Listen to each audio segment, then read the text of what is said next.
कीर्तनकार फक्त बोलत नाही, नारद मुनींपासून आजपर्यंतची जी परंपरा आहे त्याची पुण्याई त्या शब्दांच्या पाठीमागे आहे. कीर्तनकार आपापल्या परीने कीर्तन करताना त्या पुण्याईमध्ये आपण कमवून जोडत असतात.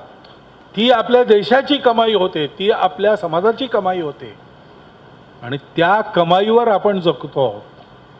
तुम्ही विचार करा जरा, जगात उदाहरण आहे का अशा देशाचं ज्यावर आणि 800 वर्ष परकीयांनी राज्य केलं आणि सर्व प्रकारांनी हा देश संपवायचा प्रयत्न केला.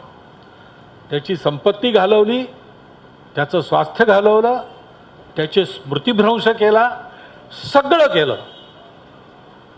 अक्षयवट कापून टाकला, मुळं खोदून टाकली आणि त्या जमिनीत पुन्हा काही उगवू नये म्हणून आग पेटवून त्याच्यावर लोखंडाची चादर ठोकली.